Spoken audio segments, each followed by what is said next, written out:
శ్రీ గురుభ్యో నమ. శ్రీ మహాగణాధిపతయే నమ. మాతాపితృభ్యో నమ.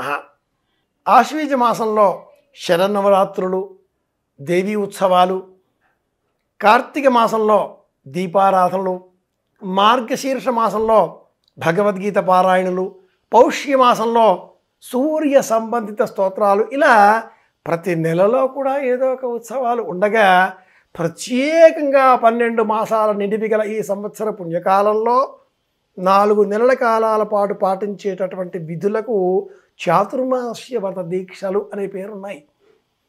ఈనాటి కాలంలో ప్రతి విషయం పట్ల కూడా ఆసక్తి పెరిగిపోయి ధర్మాచరణ పట్ల అనురక్తితో అనేకులు ఏమిటి కొత్త విషయమా, పుణ్యబలం పెంచుకోవచ్చా, ఎలా పాటించాలి అని అడుగుతూ ఉంటారు. చాతుర్మాస్య వ్రత దీక్షలు అంటే ఏమిటి? 4 నెలల కాలంలో చాతుర్మాస్యలకు సంబంధించి యతులు, పీఠాధిపతులు, మతాధికారులు, సన్యాస దీక్ష స్వీకరించిన వారు, వీరు మాత్రమే పూర్వకాలంలో చాతుర్మాస్య వ్రత దీక్షలను పాటించేటటువంటి వారుగా మనకు కొంత సంప్రదాయం తెలియజేస్తుంది.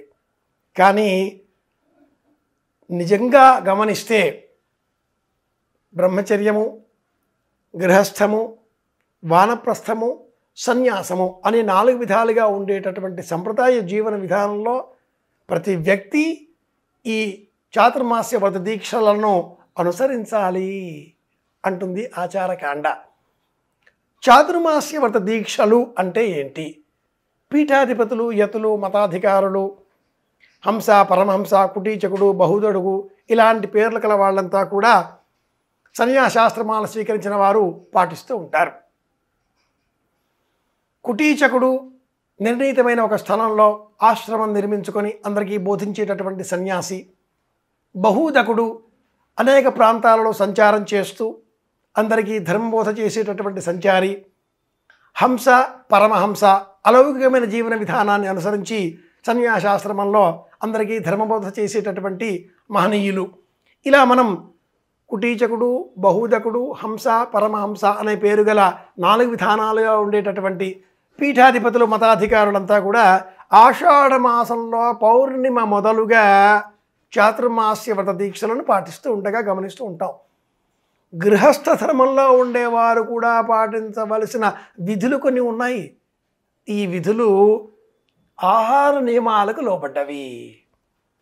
ఆషాఢ శుద్ధ ఏకాదశి మొదలుగా తొలి ఏకాదశి అని పేరు. ఆషాఢ శుద్ధ ఏకాదశి మొదలుగా శ్రావణ శుద్ధ ఏకాదశి వరకు చాతుర్మాస్య అంటే 4 నెలలకు సంబంధించిన దీక్షలలో ఇది మొదటి పాదం.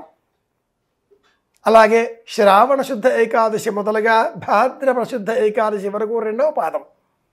భాద్రపద శుద్ధ ఏకాదశి మొదలుగా ఆశ్వీజ శుద్ధ ఏకాదశి వరకు 3వ పాదం కాగా ఆశ్వీజ శుద్ధ ఏకాదశి మొదలుగా కార్తీక శుద్ధ ఏకాదశి వరకు 4వ పాదం. ఈ 4 పాదాలలో గృహస్థ ధర్మంలో ఉండేటటువంటి వారు, కుటుంబ జీవనం గడిపేటటువంటి వారు, భార్యా బిడ్డలతో ఉండేటటువంటి వారు ఆ కుటుంబంలో పాటించదగిన విధులు కొన్ని ఉన్నాయి. ఆ విధులలో మొదటి పాదం అంటే ఆషాఢ శుద్ధ ఏకాదశి మొదలుగా శ్రావణ శుద్ధ ఏకాదశి ఈ 4 రోజుల పాటు ఆకుకూరలను ఆహార పదార్థాలలో స్వీకరించకూడదు. ఆహార పదార్థాలలో ఆకుకూరలను తాము తినకుండా ఆవులకు, గోమాతలకు ఆహారంగా అందించాలి. ఆకుకూరలను గోంగూరతో సహా, పాలకూరతో సహా, తోటకూరతో సహా ఈ మొదటి నెల కాలంలో ఎవరూ తినకూడదు. ఎందుకు ఇలా చెప్పారు అంటే వసంత గ్రీష్మ ఋతువులలో అత్యధిక ఉష్ణాన్ని పొందిన ఈ భూమి వేడెక్కి ఉంటుంది. ఆ తదుపరి వర్ష ఋతువు ఆరంభం కావడంతో ఆషాఢ మాసంలో హఠాత్తుగా వర్షాలు కురుస్తూ ఉంటాయి. నిజానికి వర్ష ఋతువు అంటే శ్రావణ భాద్రపద కాలాలు.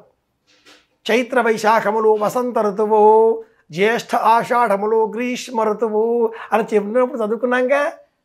ఆషాఢంలో అంత వేడి ఎక్కిన భూమిపైన ఇలా వర్షం కురవడంతో విత్తనములు మొలకెత్తుతాయి.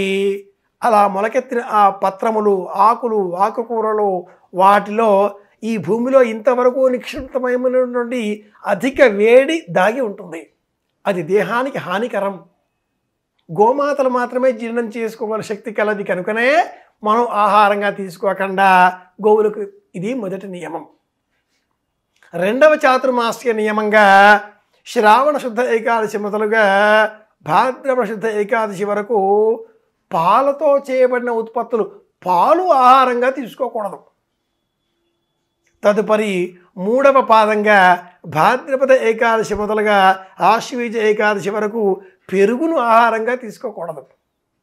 ఆశ్వీజ ఏకాదశి మొదలుగా అంటే దసరా తెల్లవారి మొదలుగా కార్తీక ఏకాదశి వరకు కందిపప్పు, పెసరపప్పు, మినపపప్పు ఇలా ద్విదళములు పప్పు ధాన్యాలను ఆహారంగా తీసుకోకూడదు. ఇది చాతుర్మాస్య నియమాలకు సంబంధించిన మొదటి నియమం. రెండవది, ఈ చాతుర్మాస్య కాలాలలో ప్రతి సోమవారం మౌనవ్రతం పాటించాలి.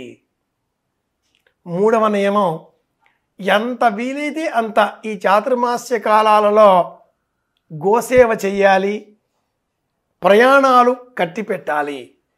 అత్యవసరం అయితే తప్ప తీర్థయాత్రలకు వెళ్ళకూడదు.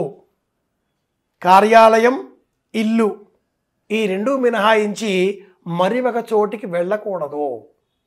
పూర్వకాలంలో పీఠాధిపతులు వర్షాలు బాగా కురిసేటటువంటి ఈ సందర్భాన్ని పురస్కరించుకొని ఎక్కడ ఉన్నారో అక్కడ ఆశ్రమం తాత్కాలికంగా నియమించుకొని నిర్మించుకొని అక్కడే దీక్షలు చేసేటటువంటి వారు. చాతుర్మాస్య వ్రత దీక్షలలో మూడవ ప్రధానమైన దీక్ష ప్రయాణాలు చేపట్టకూడదు, ప్రయాణాలు పాటించరాదు. ఇవి ప్రధానమైనటువంటి నియమాలు. చాతుర్మాస్య దీక్షలలో అనేక నియమాలు ఉండగా కనీసంగా ఈ మూడింటినైనా తెలుసుకున్నాం కనుక పాటించే ప్రయత్నం చేద్దాం.